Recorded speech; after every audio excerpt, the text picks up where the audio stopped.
tās mēdz būt kaut kādas jau izstarojošas problēmu zonas, reflektīvās kaut kādas zonas vai pa pašām muskuļu ķēdēm vai fascijām, kā caur nervu sistēmu arī sūdzības par plecu vienu vai otru, un tāpat mēs skatām, kas notiek ar viscerālām struktūrām.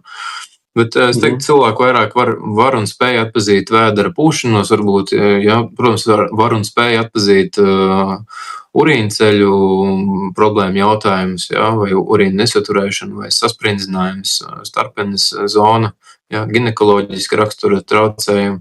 Teikt, sievietes varbūt apzinātāk to savu vēderu izjūt un saprot un tiem signāliem ātrāk pievērš uzmanību. Bet tā, uz funkcionālu treniņu, protams, neviens nenāk ar mērķi mazināt aptaukojošo saknu, jā, bet arī tāda problēma.